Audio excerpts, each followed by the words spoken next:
Análisis feminista, donde el debate se transforma en propuestas.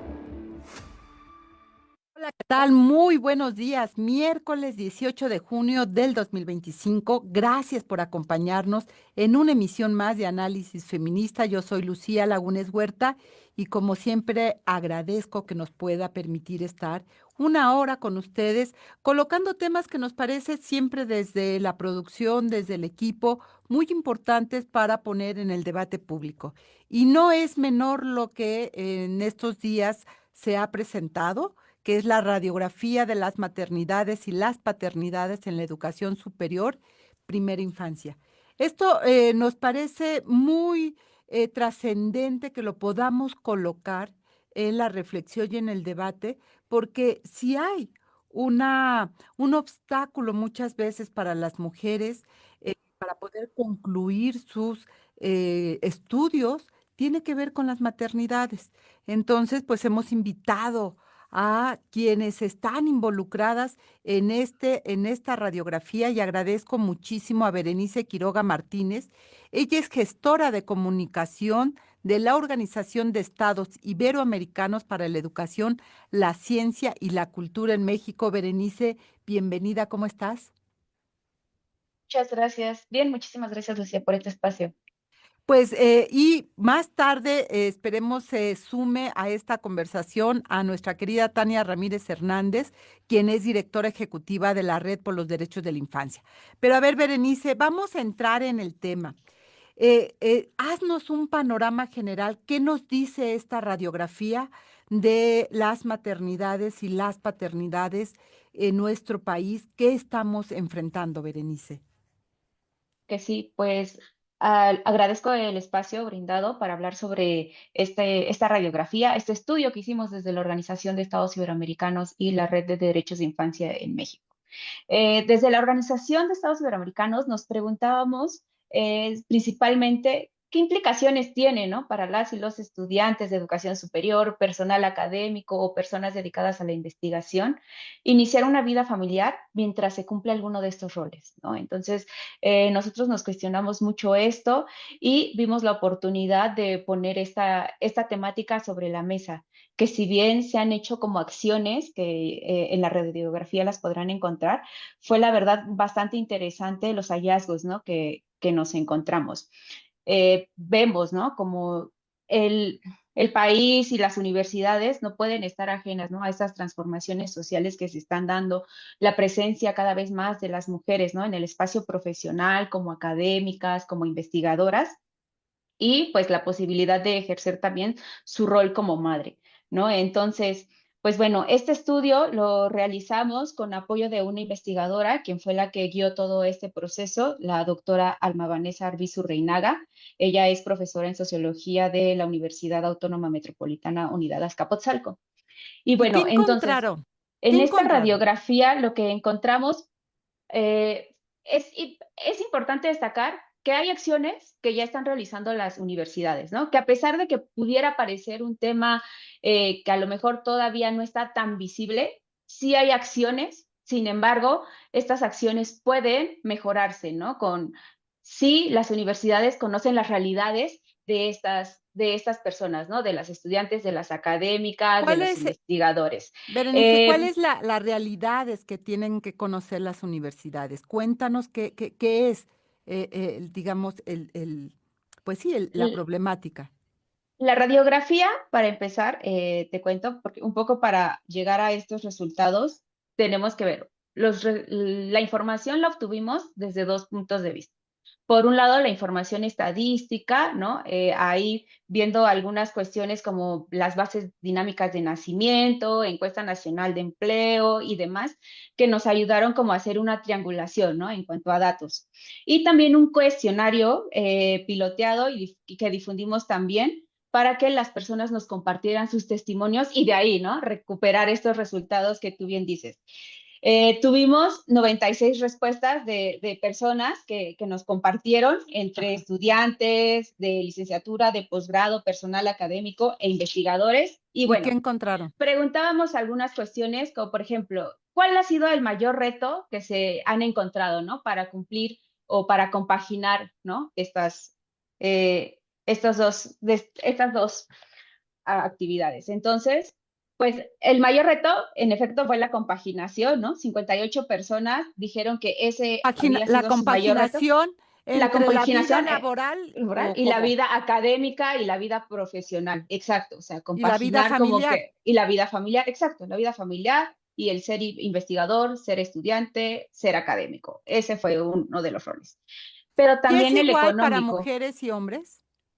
no, Compaginar la vida familiar y ser no, académica, no, por supuesto que no, porque vemos también que en las mujeres, pues sobre todo recae aún más. Justo es interesante ver toda la radiografía porque justamente se ve que las mujeres deben de ser quienes cumplen esta parte del cuidado, ¿no? De la crianza en casa y demás. Pero por el otro lado, en los hombres, quienes deciden ser padres, en ellos recae mucho la parte económica, ujú. el llevar el dinero a casa, ¿no? El solventar, ¿no? Fíjate, Todas esas curioso. acciones. Qué Sí, curioso, justamente. Berenice, porque estamos hablando de una radiografía de población académica, digamos que tiene cierto conocimiento que uno diría habría que cambiar el mundo, pero que los estereotipos se mantienen. En Exacto. ellas el cuidado y en ellos el ser proveedores. Entonces, qué, qué, qué contradicción y qué fuerte, pero qué interesante también que en esta radiografía, esta información nos coloque los retos que todavía está, el poder transformar estos roles que siguen estancados en nuestra realidad. Pues justamente esta radiografía, pues, mira eso, ¿no? Mira las distintas realidades, mira la diversidad. Incluso, por ejemplo, entre los otros resultados que preguntábamos, preguntas que nos hacíamos y de los resultados que obtuvimos, fue de qué estrategias utilizaban, ¿no? Para poder compaginar, ¿no? Tanto su vida personal como con la profesional.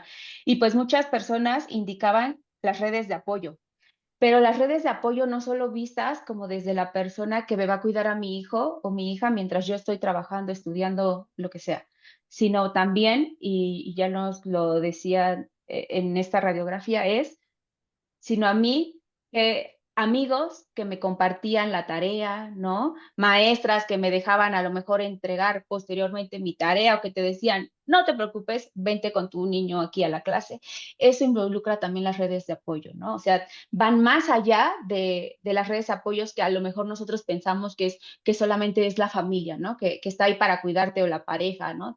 No, sino que se extiende más, ¿no? A la vida académica, a darte un apoyo para que tú puedas seguir continuando con esa parte profesional, ¿no? De qué Apoyo quieres. también a las mamás, estás refiriéndote, no solamente es que tengo mi mamá, o sea, la abuela de la criatura, y entonces le digo, mamá, en lo que voy a la universidad te dejo a la hija, al hijo, regreso, o en lo que trabajo, sino ya para ella misma, ¿no? Eso es qué importante lo que acabas Ujú. de decir, ya Sí, sea sí, la sí. tarea, que las maestras, los maestros sean flexibles, de ahí algunas líneas que seguramente las universidades tendrán que tomar nota para poder hacer más fácil la vida de estudiantes y académicas. Sí, sí, sí. Incluso también preguntábamos sobre si habían recibido algún apoyo institucional. La mayoría evidentemente dijo que no, pero había algunos que sí recibían licencia o permiso, las becas o el apoyo económico y las guarderías, ¿no? Que a lo mejor son las menos, pero aquí, por ejemplo, la Universidad Autónoma de Chiapas, es importante destacar, ellos tienen una guardería para sus estudiantes, ¿no? Para hijos de sus estudiantes, ¿no? O sea, hay casos, te digo, como te decía, sí ya se están haciendo cosas, falta quizá hacerlas un poco mejor con base en las necesidades, ¿no? En un diagnóstico real de estas realidades, sobre todo porque, pues, así como hay de diversidad en todo, también las maternidades y las paternidades son diversas, ¿no? No se viven de la misma manera. Durante la presentación ya nos contaba una persona que, pues para ella, afortunadamente, todo se había dado de manera fortuita y de manera bien. O sea, había recibido apoyo de docentes, había recibido apoyo de sus compañeras, ¿no? pero hay otros casos donde no, ¿no? Donde la verdad es que las mamás, los papás son discriminados. Incluso hasta hacían esta mención de que como mamá a lo mejor te cuestionan mucho de por qué traes a tu niña, ¿no? O sea, va a llorar, etcétera, pero a los papás cuando llevan a sus hijos es como de, ah, qué bonito, que te estás haciendo cargo de tu hijo, ¿no? O sea, incluso todavía aquí, o sea, nos falta mucho trabajo, ¿no? Para mirarlos desde, pues, con una misma mirada, ¿no? No darles, no inclinarnos más, inclinar la balanza más hacia, ay, qué bonito, qué bueno que tú como papá sí estás siendo, ¿no? Corresponsable en la formación, crianza de tu hijo, y tú como mamá, qué irresponsable por traerlo aquí, ¿no? O sea, Que, ¿sabes? que volvemos a este tema de los estereotipos, ¿no? Uno Exacto. pensaría que el llegar a la universidad o a algún posgrado nos da las herramientas para transformar esos estereotipos y vemos cómo también hay una continuidad de ello. Berenice, yo te quería preguntar si tienen el dato global de cuántas mujeres en el grado de educación superior son mamás, cuántas mujeres y hombres, o todavía ese dato no está. No está ese dato, o sea, por eso te comentaba que se hicieron cruces con Ujú. diferentes bases de datos, porque esta información no está, o sea, y en eso creo que es en lo que también tendrían que trabajar las universidades, ¿no? En hacer primero un diagnóstico, ¿no? Conocer cómo son sus estudiantes, conocerlos, pero realmente no nada más de cuántos años tienes y demás, ¿no? Tienes hijos, estás embarazada, planeas, ¿no? Incluso en este momento de la vida donde ya estás iniciando tu carrera profesional, planeas también iniciar una vida personal, ¿no? O continuar con tu vida personal, con la crianza, ¿no? Con tener hijos y demás. Eso no está, o sea, hicimos cruces entre la base dinámica de nacimientos del INEGI, datos de natalidad y fecundidad del INEGI también, la encuesta nacional de empleo, anuarios estadísticos de la NUYES, registros del CONACYT. Eh, Todo esto se hizo y se hizo con cruce, porque en realidad es que no hay información como tal.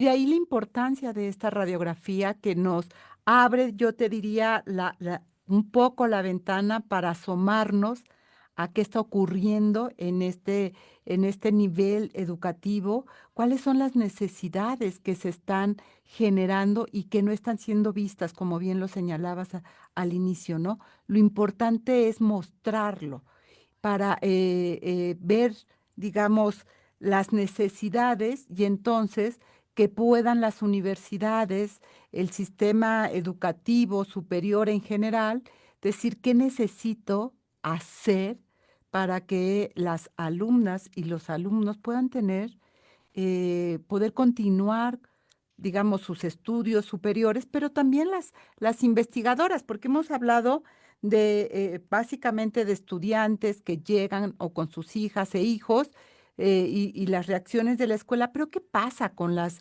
investigadoras?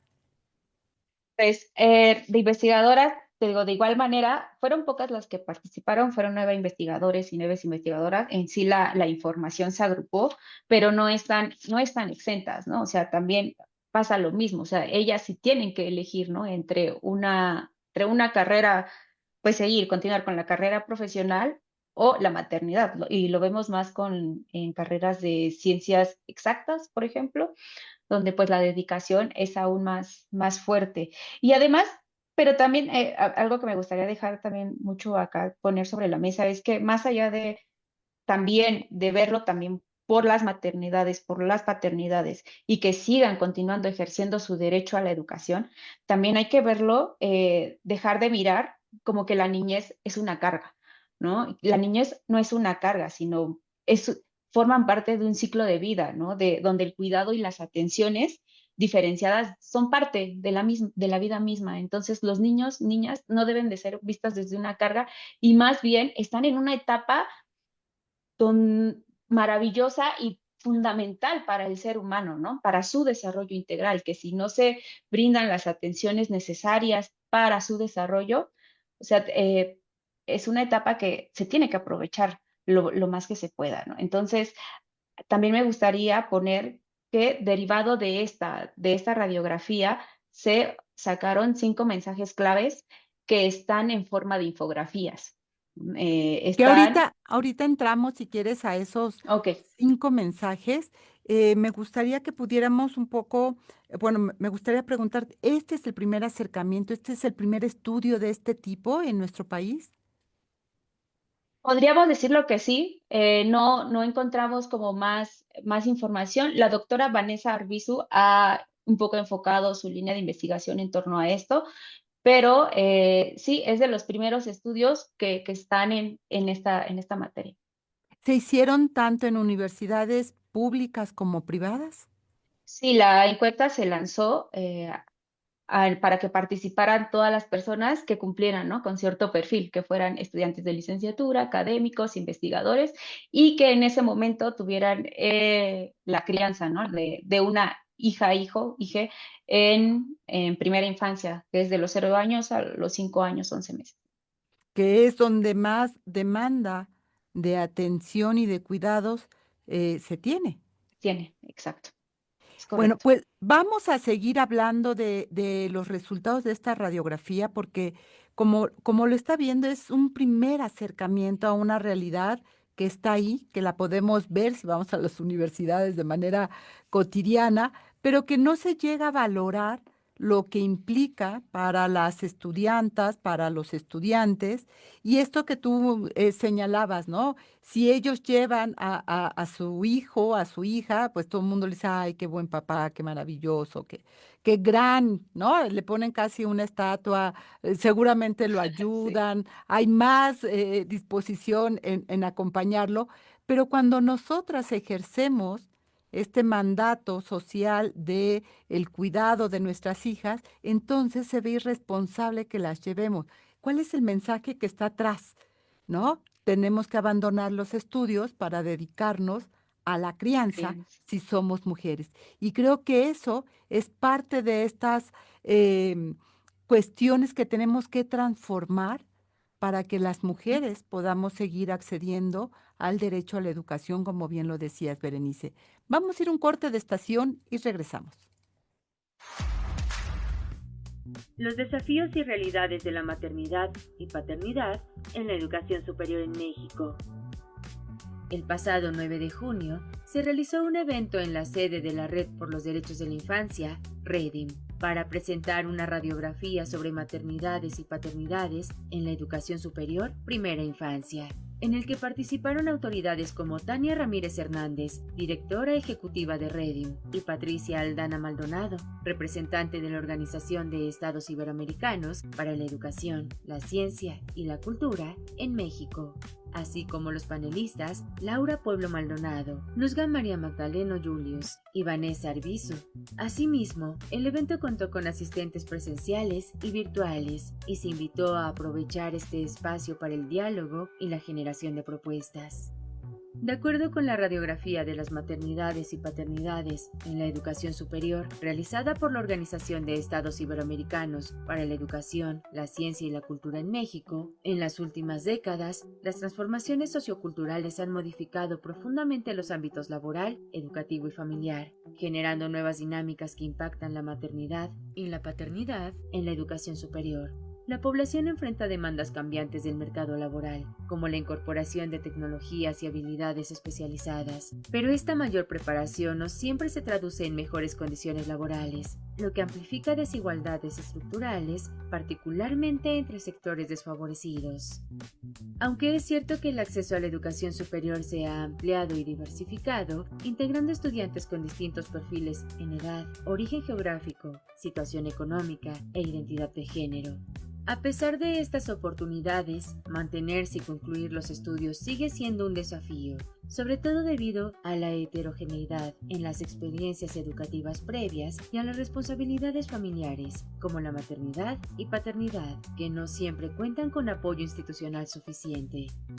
La creciente participación de las mujeres en la educación y el trabajo ha cuestionado el modelo tradicional de roles familiares, ampliando sus opciones de vida y fortaleciendo su autonomía, especialmente con avances en derechos sexuales y reproductivos.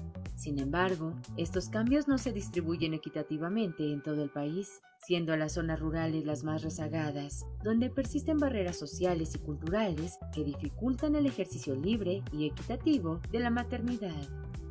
La concepción de la niñez como sujeto de derechos ha transformado la forma en que se entiende la maternidad y la paternidad, aunque sigue existiendo una brecha importante en la visibilización del rol paterno. La paternidad corresponsable, que implica una participación equitativa en la crianza, todavía no se refleja suficientemente en las políticas públicas ni en la cultura social, a pesar de su importancia para el bienestar infantil y familiar. Finalmente, aunque se han dado avances importantes en la incorporación de mujeres a la educación superior, persisten desigualdades estructurales que limitan su desarrollo profesional y académico. La maternidad continúa siendo un factor que restringe las oportunidades, mientras que la corresponsabilidad masculina en la crianza no está suficientemente promovida.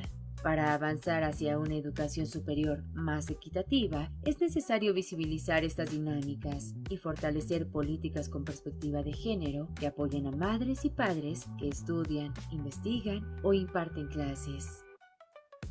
Informó para Análisis Feminista Marlene Galván.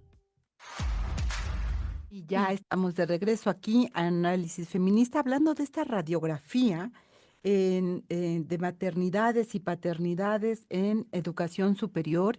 Y ya nos lo estaba diciendo Berenice Quiroga, los primeros hallazgos que recupera también la cápsula, pero algo importante es en términos de infraestructura, que encuentran y apoyos institucionales. 70% de las personas encuestadas mencionaron que en sus universidades no se cuenta con estancias infantiles, espacios de cuidado para estas niñas y niños. Y esto es parte de los retos que se van encontrando y le damos la bienvenida a Tania Ramírez, que ya se encuentra con nosotras. Tania, qué gusto tenerte acá. Ya nos hizo un panorama bastante amplio, Berenice, de los hallazgos de esta radiografía. En materia de derechos humanos, ¿de qué estamos hablando? Ahí hay una deuda en términos del cuidado de niñas y niños y de las facilidades para que las personas, mujeres y hombres que deciden ser madres, puedan seguir con su educación. Tu audio. Típico, nos sigue pasando a estas alturas de los Zooms. Sí, muchas gracias, Lucía, y un gusto también coincidir acá con Bere. Hay una deuda histórica, yo diría incluso en el entendimiento de qué ha implicado esa transformación de roles que las mujeres hemos tenido en las últimas décadas, el último siglo, ¿no? Se ha hablado y en términos positivos, y es cierto, de cómo las mujeres hemos accedido a la educación superior. Esto garantiza mejores condiciones de vida, mejores oportunidades laborales. O sea, cuantos más años una niña o una adolescente pueda permanecer en la educación hasta la universidad, incluso posgrado, pues está mucho mejor, y esto está estudiado, está mucho mejor garantizada la posibilidad de sustento que tenga, e incluso después la independencia económica, que es algo que sabemos que cuando no existe, pues historias de violencia por la dependencia del hombre, etcétera, se plantean ahí. Pero lo que no hemos acabado de entender bien o de ajustar en términos de nuestros ciclos vitales es que efectivamente el momento de fertilidad en términos poblacionales pues coincide con el de la educación superior, ¿no?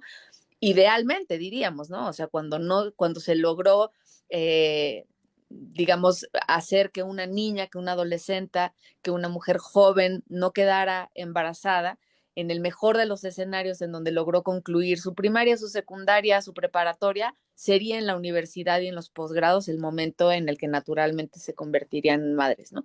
Sin embargo, no están las condiciones dadas para que esto suceda, ni los apoyos generalizados de los varones, y digo generalizados porque en la presentación rescatábamos pues muy buenas experiencias de solidaridad, de hombres que están entendiendo el cambio de los tiempos y se ponen a la altura, pero como el diseño de las currículas, de las instituciones académicas, de la propia infraestructura en las universidades, sigue sin ser adecuado, y yo lo diría así también, Lucía, no solo adecuado para las mamás que son mamás, sino adecuados para la vida que se abre en términos de los niños y niñas que llegan siempre, y no solamente de las estudiantes, de las docentes, de las investigadoras, del personal administrativo, de las secretarias, ¿no?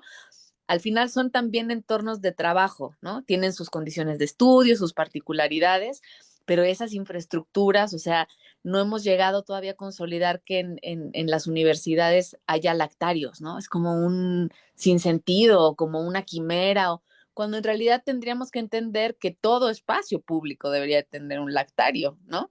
Más con la evidencia que estamos comentando ahora, pero eso, cómo estar a la altura del cambio de los tiempos y todavía los calendarios, las cargas escolares, las escuelas, pues no acompañan esto de lo que nos hemos dado cuenta las mujeres y que a muchas mujeres les costó pues sangre, sudor y lágrimas, ¿no? Y de ahí la importancia del sistema de cuidados que tanto se ha anunciado y que no termina de aterrizar. A ver, de repente me da la impresión que se piensa que el sistema de cuidados está fuera de estos espacios universitarios, es decir, en las colonias, en los barrios, pero no se piensa en todos los espacios en los cuales las mujeres interactuamos, pueden ser universidades, centros laborales, en el campo, en los mercados, en los tianguis, etcétera, y tampoco se piensa en los espacios de la infancia, es decir, qué necesitan esas niñas y esos niños en esos entornos, Tania. Absolutamente. Y cuando empezamos en los diálogos con OEI y con las académicas que hicieron la investigación, que arrastraron el lápiz, un poco hablábamos de eso, ¿no? De cómo convertir estas propuestas, estos hallazgos. Yo diría que este estudio, y lo comentábamos la semana pasada, es muy innovador, precisamente porque está hablando de cómo los cuidados suceden en todo espacio en donde hay interacciones sociales y en todos los espacios en donde hay niñas, niños, adolescentes. Es decir, en todos, ¿no? Pero claro, tenemos esta idea de que solo la juventud accede a la universidad y está ahí, y pues creo que este es un estereotipo, quizá incluso un prejuicio que habría que empezar a abandonar, ¿no? Pensamos también que los cuidados tienen que ver, y en esto éramos muy enfáticas y lo seguiremos siendo en Redim, como si los cuidados o esta gran discusión nacional sobre los cuidados observaran a la niñez como carga, ¿no? Únicamente como carga, en vez de entender pues toda la dinámica de la vida y de los ciclos de vida que tendrían que comprender, entender el cuidado de la vida, no solo el cuidado de las cargas que las mujeres tenemos por los roles históricamente asignados, etcétera, ¿no? Para Redimes es un gran desafío, Lucía, y es un diálogo que queremos proponer y que hemos estado eh, encontrando buena escucha, aunque la inercia va en el sentido de pensar que la niñez es carga, pues sí, porque ha sido un poco la realidad de muchísimas mujeres, pero pues caray, las adolescentes también cuidan, los niños y niñas de los hermanos chiquitos también cuidan, en las circunstancias más pobres también está, en fin, ¿no? Y concretamente sobre el estudio para entender esta dinámica en las instituciones de educación superior. Ojo, no solo universidades, ¿no? También pueden ser centros de investigación, también pueden ser, en realidad, toda otra institución educativa a nivel superior, pues entender que la vida se abre y se nos instala y que hacer lugares más accesibles para niñez y adolescencia en realidad va en beneficio de todas las personas, ¿no? Te acordarás cuando se dialogaba mucho sobre este derecho a la ciudad, ¿no? Que en la Ciudad de México fue como muy innovador. Yo recuerdo mucho a los arquitectos, los más sabios ahí en Jical y estas organizaciones diciendo tenemos la evidencia que una ciudad diseñada para la niñez es la mejor ciudad posible para todas las personas, porque ahí donde hay una rampa para una carriola puede pasar después alguien con un bastón o alguien con una discapacidad, ¿no? Entonces, quizá entender eso, ¿no? No solo como, oh, ahora tenemos que ponerle lactarios a las universidades porque las mujeres o porque la chaviza, sino entender que esos diseños más amplios, más incluyentes, posibilitan que la vida se habilite de mejor manera para todas las personas y eso también tiene su redundancia en temas de salud mental, en temas de eficiencia, incluso eficiencia económica, por pensar en los centros de trabajo, ¿no? Y ahora que tú lo mencionas, no, bueno, y ahora tenemos que hacer los lactarios, bueno, y ahora tenemos que poner las rampas, no, bueno, y ahora tenemos que hacer las guías para las personas que traen bastón y que sepan dónde. O sea, todo se ve como carga. No solamente en términos de la infancia, así como lo estás señalando, pareciera ser que no es parte de la vida misma garantizarle a todas las personas, independientemente de su condición, que puedan vivir la vida y vivirla bien, ¿no? Es decir, si tú o yo o Berenice o cualquier otra mujer quiere hacer un posgrado y se embaraza o tiene a su cargo, yo lo pienso como para incluso las abuelas, déjame decirte, trayendo a las mujeres de mi edad que pudieran ser abuelas y que dicen, ¿por qué si quiero hacer una maestría, mi hija también está estudiando? Yo tengo que renunciar a eso porque me quedo a cargo de mis nietas y no puedo compartir este cuidado de la nieta, del nieto. Eso, mi hija estudiando, yo también, y la niñez en paz, tranquila, cuidada, en ambientes sanos. Totalmente. Ese es un poco eh, el estándar o la utopía de la universalidad, ¿no? Cuando hablamos de la universalidad en la garantía de derechos, tiene que ver con eso, ¿no? No tanto en entenderlo como, ay, ok, un pequeño ajuste, una pequeña medida para cada grupo de población que vaya saliendo, sino decir, a ver, si la educación va a ser un derecho para todas las personas, que no haya obstáculos para poder alcanzar ese derecho, no importa si eres abuela, mamá, tienes una discapacidad, y no, ese es el sentido un poco de la universalidad que plantea como, pues sí, como uno de los principios de derechos humanos. Y en este caso es interesante pensar que esa es una dinámica que no cuesta el doble, sino que favorece a dos personas, una sola medida, digámoslo así, ¿no? O sea, estas medidas de inclusión concretamente para las instituciones de educación superior le son tan buenas a la estudiante mamá como al estudiante papá, ¿no? A lo mejor Pa- también podríamos estar viendo un cambio en los roles de géneros no, importante, como a la profesora, como a y la a abuela. cualquiera, incluso la que no tiene hijos y que, porque vas cambiando. Es decir, creo que ahí, Berenice, es muy importante, ¿no? ¿Qué tanta tiene apertura las universidades para dialogar lo que ustedes han encontrado en esta primera radiografía? ¿Hay una ruta para dialogar con las universidades? ¿Qué han pensado hacer con ello, además de decir, hey, aquí está? Pues en este momento nosotros igual vamos a seguir como con esta misma ruta, ¿no? Estamos trabajando con un observatorio que forma parte de la ANUYES, entonces ese va a ser un buen momento para seguir tocando puertas con las universidades y decirles, bueno, acá está esto, y entonces sí reconocer la apertura, porque si bien te digo, como comentaba hace rato, hay universidades, instituciones de educación superior que ya tienen iniciativas, pues estas iniciativas pueden mejorarse, ¿no? Pueden impactar, ¿no? De mejor manera si se hace, ¿no? Con el conocimiento de sus poblaciones.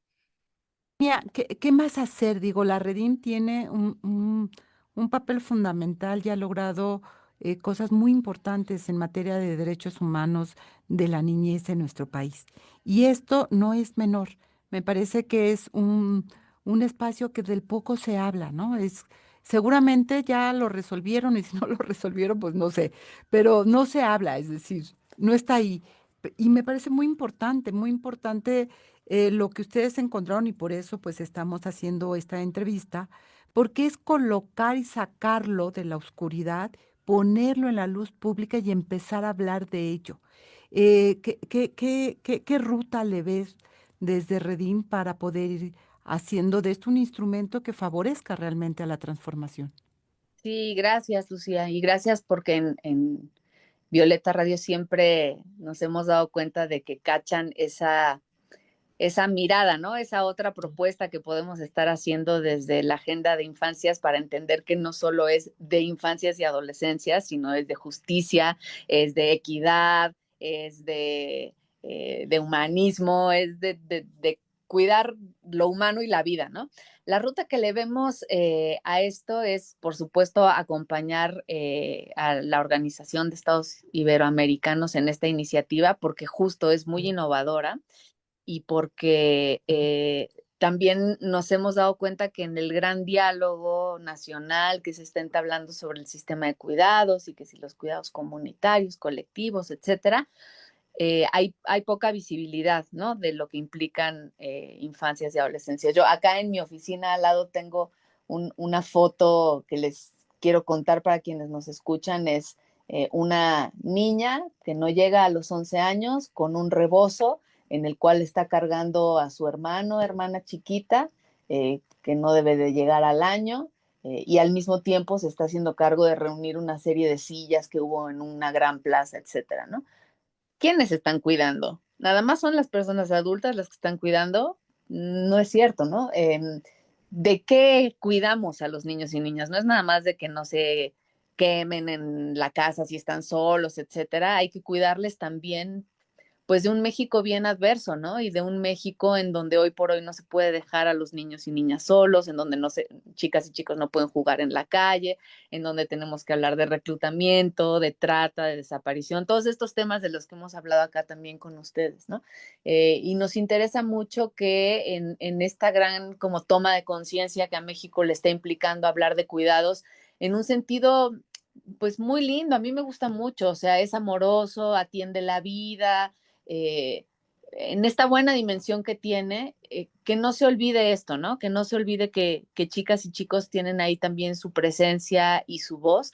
Y bueno, seguir acompañando esto quiere decir, te diría, acompañar incluso la posibilidad que esos y esas adolescentes que ahorita están por entrar a la universidad, muy pronto conozcan ese México más justo con universidades que les reciban haciendo ejercicio de sus derechos sexuales y reproductivos si así lo decidieron, ¿no? Y para quien quiera adentrarse a la radiografía, saber qué otros elementos hay, está en un sitio web. ¿Dónde se puede acceder a ella, Berenice? La página web de ambas instituciones, tanto de Redim como de la OEI en México. Ahorita les podemos dejar el enlace para que ustedes también lo compartan. Buenísimo. Ahí está disponible y es de acceso gratuito, ¿no? Cualquier persona puede verlo, descargarlo y sobre todo comentarlo, difundirlo, ¿no? Y que las instancias, que las universidades lo conozcan. Las universidades, las estudiantes, Tania.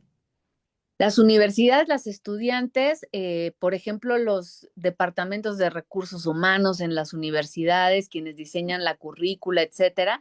Y sería súper interesante que después de la atención de este estudio pueda haber, mismo en Anuyes, ya lo decía Bere, o en otros espacios, estudios de las propias universidades para diagnosticarse, ¿no? Claro. Creo que esto es un no visto. Como es un no visto y por eso es innovador, no van a tener datos. Hasta que no hagan las encuestas al interior de su comunidad, no se van a dar cuenta de que esta es una realidad, ¿no? Y ojalá ese sea un momento gozoso en el cual se entienda que hay algunos ajustes que hacer que pueden posibilitar no solo una vida mejor, sino un estándar académico mejor. Si le pones el camino más lícito a las profesoras, a las estudiantes, a las y los, pues eso también puede redundar en un beneficio académico, hasta económico, etcétera.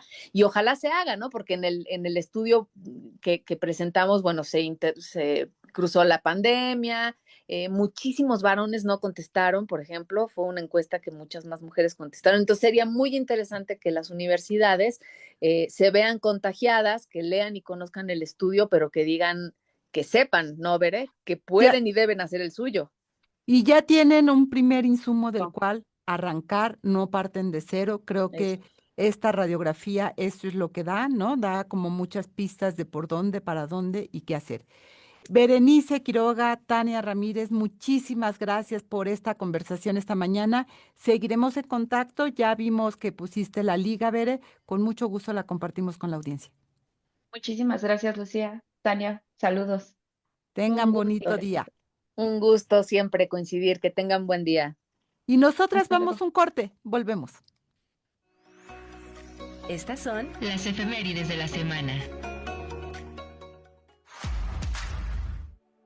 El 16 de junio de 1929 nació en la Ciudad de México Ifigenia Martínez y Hernández, destacada economista, académica, diplomática y pionera de la política mexicana. Fue fundadora del PRD, primera senadora de este partido y una firme defensora de la soberanía nacional y los derechos de las mujeres, desde espacios como Mujeres por la Soberanía Nacional y la integración latinoamericana.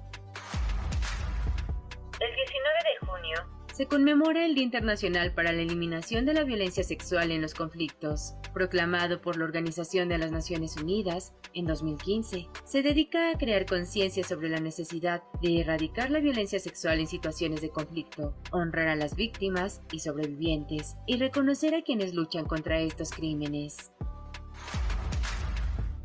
El 20 de junio se conmemora el Día Mundial del Refugiado y la Refugiada. Honra la fuerza, valentía y resiliencia de millones de personas que han sido forzadas a huir de sus hogares debido a conflictos, persecución o violación de derechos humanos.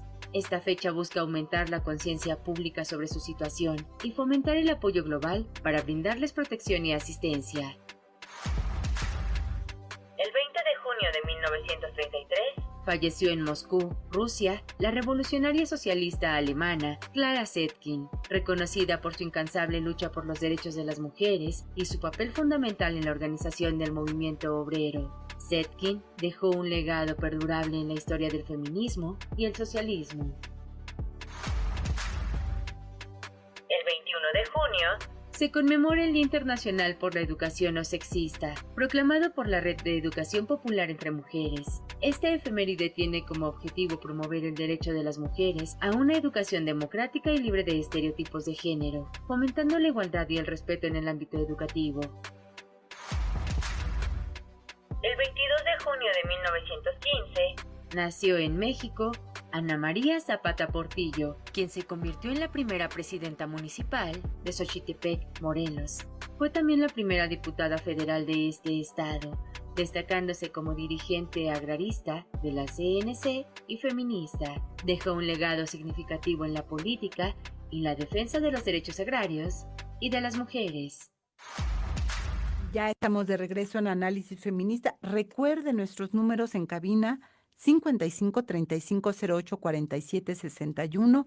También nos puede encontrar en las distintas redes sociales como CIMAC Noticias y podemos hacer la conversación a través de estas redes sociales usando dos hashtags que le invito. Uno es CIMAC Radio y el otro es Periodismo Feminista. Haga sus comentarios de los temas que vamos tratando aquí en este espacio y hagamos de esta reflexión algo mucho más amplio. Así que ahí están nuestras vías de contacto. Y esta entrevista me da muchísimo gusto hacerla por quien es y por lo que significa también.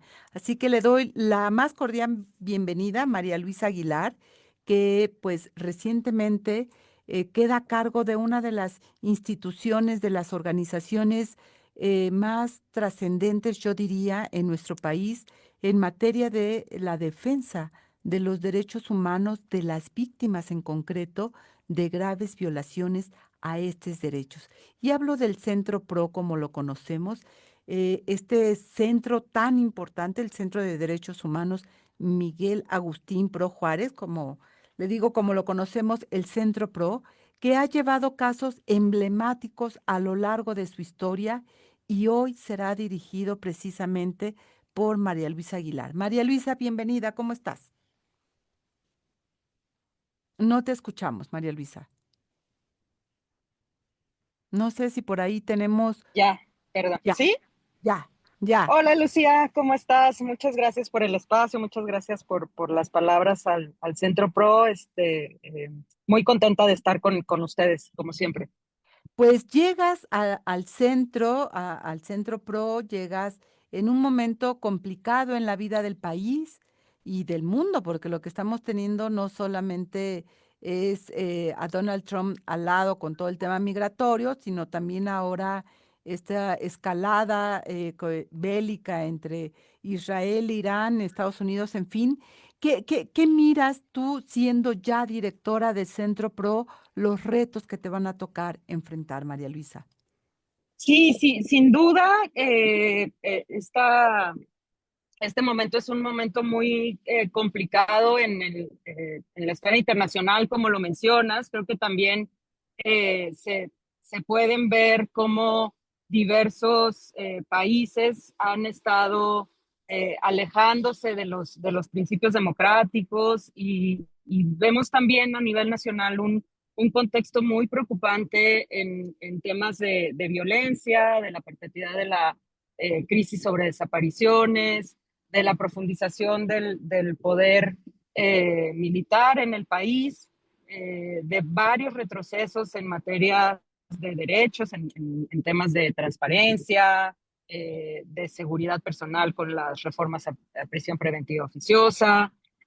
Sin duda, la preocupación que hemos expresado muchos y muchos en lo que va a ser el impacto de la última elección del Poder Judicial, a la par de que claramente también hay otras cosas que están cambiando y que hay que reconocer sobre cómo ponemos en el centro de las discusiones los temas más relacionados a derechos económicos, sociales y culturales, como las reformas en materia de igualdad sustantiva, etcétera. Creo que son momentos que tienen muchos retos y que el reto mayor es desde las organizaciones de derechos humanos seguir defendiendo el espacio cívico y fortaleciéndolo para tener, pues es un espacio crítico que sea amplio y que pueda ser diverso y que pueda mantener voces de propuestas como las que hemos hecho desde organizaciones como la propia CIMAC, pero también el Centro PRO. Pues recibes una institución que decía tiene un nombre, una presencia, una historia, un legado muy importante. ¿Hacia dónde lo piensas encaminar, Malú? ¿Cuáles son las prioridades como directora? ¿Qué veremos con este mandato?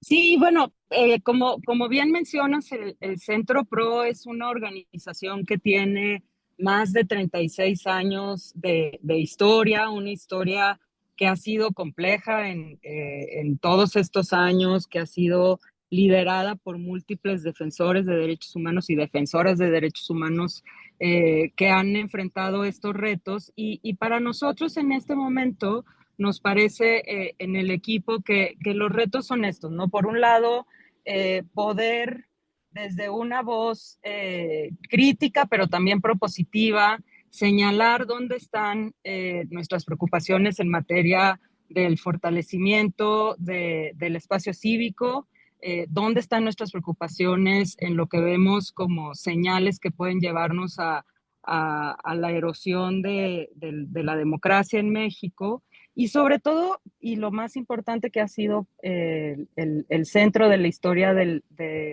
PRO, el garantizar que el Centro PRO siga siendo una casa de puertas abiertas para quienes más lo necesitan, que son los grupos vulnerables que encontramos todos los días que llegan a nuestras oficinas a pedir una asesoría legal, como las familias de personas desaparecidas, mujeres que han sido sujetas a violencia, a tortura y que podamos distinguir cuáles son las diferencias de ese tipo de agresiones y muchos otros grupos que servimos todos los días en el Centro PRO.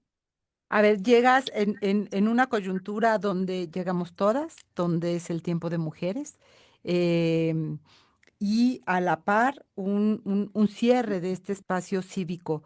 ¿Crees que el que seas la directora, es decir, una mujer que ocupe la dirección del Centro PRO en medio de esta coyuntura, te facilita, te lo pongo así, te facilita o será un poco más complicado?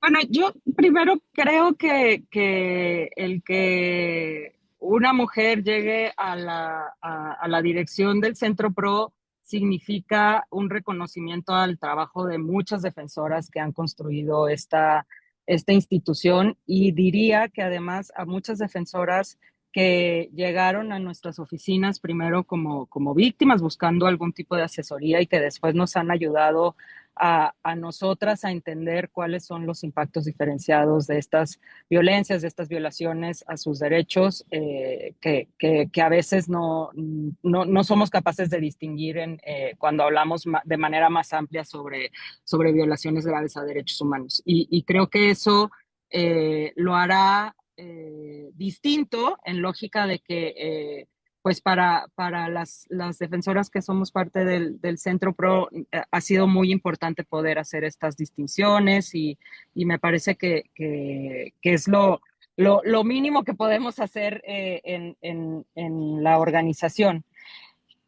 Dicho eso, y creo que ahí tú lo conoces bien, siempre, aunque en nuestro sector hay una participación muy amplia de mujeres y de mujeres en tomas en puestos de decisión, las interlocuciones con el Estado siempre son distintas, ¿no? Siempre hay un trabajo más relevante que hacer como mujeres ante las interlocuciones en temas de acceso a la justicia, con instituciones de procuración de justicia que son todavía muy Finas. machistas. Ujú. Sí, y creo que ahí, pues, muchas y muchos hemos dado la batalla en distintos momentos y todavía tendremos que seguir picando piedra. Y muchas veces se desconoce la trayectoria de las mujeres que van llegando y pareciera, sobre todo lo digo porque en estos momentos pareciera que es la cuota, ¿no? La cuota, a veces se cree que las mujeres llegan a estos encargos porque ya les tocaba para que se viera políticamente correcto, pero tú tienes una trayectoria larga, no solo dentro del Centro PRO, sino como defensora. Cuéntanos un poco quién es María Luisa Aguilar Malú, como la conocemos cariñosamente. No, muchas gracias por las palabras, Lucía. Yo, pues, como te decía, he aprendido de muchas defensoras en distintos contextos. En realidad, mi experiencia inicial en temas de derechos humanos eran más académicas y de organismos internacionales hasta que llegué a acompañar directamente a víctimas en el Centro de Derechos Humanos de la Montaña, en Tlachinolan, como le conocemos de cariño Tlachi, en la montaña de Guerrero. Y ahí tuve la oportunidad de aprender de colegas de la región que acompañaban a víctimas de violaciones graves muy directamente, en contextos de mucha precariedad, con mucha discriminación de distintos aspectos, discriminación en contra de mujeres, pero también... Malú, se cerró Hola. tu micro. Ya está Listo. tu audio. Sí, y ahí pues en realidad fue donde aprendí a hacer el trabajo tan cercano con víctimas, con mujeres muy valientes que decidieron levantar la voz en contra de violencias castrenses, violencia sexual, etcétera.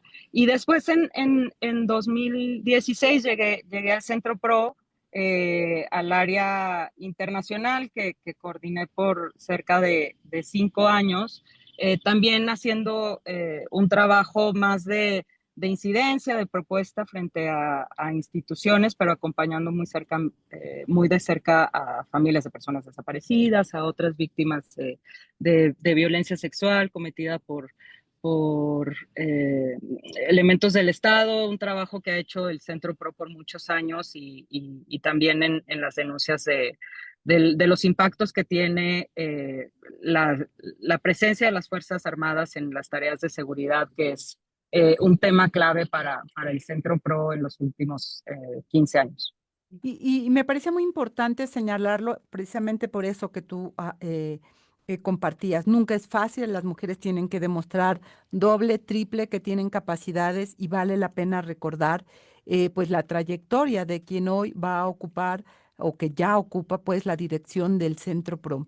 Y hablábamos del espacio cívico y yo te decía, llegas en un momento complejo, tal vez en otro momento era mucho más fácil. dialogar con las autoridades, estar sentada y llegas con un momento en que el centro mismo fue señalado en más de una ocasión como, como un adversario que decía el presidente Andrés Manuel López Obrador, ¿no? Un intermediario, una organización que influía de alguna manera perversa con las familias de los estudiantes desaparecidos de Ayotzinapa, en fin, bueno, viviste el espionaje con Pegasus. ¿Qué miras hoy en términos de posibilidad de diálogo con las autoridades? ¿Tú ves posibilidades de ese espacio cívico, de esa construcción de diálogo con las autoridades, con todos los temas que el Centro Pro tiene? Sí, bueno, desde el Centro Pro fuimos muy claros en la última administración de decir que estos mensajes de deslegitimación que había en contra del centro, pero en general de las organizaciones de derechos humanos, tenían impactos severos en la posibilidad de construir eso, un espacio cívico vibrante, que propositivo, etcétera. Y a nosotros nos parece que aunque ahora no vemos este tipo de campañas de deslegitimación tan directas o tan abiertas desde la tribuna presidencial. Lamentablemente todavía estamos viendo los rezagos y los impactos de esta campaña más amplia en contra de la sociedad civil. ¿Qué mensaje Sí, sí. Perdón, María Luisa, ¿qué mensaje mandarías precisamente en en esta coyuntura donde pareciera que los derechos humanos ya es historia a veces del pasado, que ya tenemos todo resuelto o casi, ¿no? ¿Qué mensaje te gustaría mandar? Sí, pues yo pensaría que el mensaje más claro es el ver la realidad del día a día de las familias de personas desaparecidas, de las madres de personas desaparecidas que todos los días se levantan a buscar a un ser querido, que les encontramos en las calles pegando fichas, dando información, solicitando eh, interlocución con las autoridades, marchando los 10 de mayo. Creo que es un poco difícil eh, no ver la realidad frente a un discurso, que es eso, que es un discurso, ¿no? De que ya no se cometen violaciones a derechos humanos en México. Llamaría más bien a escuchar a aquellas que están todos los días pidiendo la asistencia del Estado, que saben que requieren de un Estado fuerte, con posibilidades de darle respuestas. Y además, pensaría que el otro llamado es a que vean en las organizaciones de la sociedad civil, tanto la sociedad como las autoridades, a una posibilidad de alianza, de, de una voz que seguramente será crítica, pero que también podemos dar propuestas y que podemos ayudar a generar acciones concretas de cambio para mantener tanto el espacio cívico abierto, pero también propuestas en los temas centrales de la agenda de seguridad y justicia, como los que son el tema de desaparición. Pues María Luisa, te agradecemos muchísimo la entrevista de hoy, te deseamos lo mejor en este emprendimiento que empieza, pero que tiene tras de sí una trayectoria muy importante que respalda tu llegada a la dirección del Centro Pro. Muchas gracias por esta conversación. Muchas gracias a ustedes siempre por el espacio y más bien también un reconocimiento a toda la labor de organizaciones como CIMAC y muchas otras que han estado creando y fortaleciendo este espacio cívico de la mano del Centro. Muchas gracias y te deseamos lo mejor y llegamos ya al final de nuestra emisión. Gracias por acompañarnos y recuerde que la producción de este programa estuvo a cargo de Lucero Zamora, Saraí Nicanor en la asistencia de producción, Marlene Galván, quien hizo los guiones, la selección musical, las cápsulas que escuchamos. Yo soy Lucía Lagunes Huerta y nos vemos y escuchamos el próximo miércoles aquí en una emisión más de Análisis Feminista en punto de las 11 de la mañana. Háganos llegar sus comentarios de los temas que aquí presentamos y hagamos de este espacio una conversación más amplia. Tenga excelente semana. Hasta pronto. Análisis feminista, donde el debate se transforma en propuestas.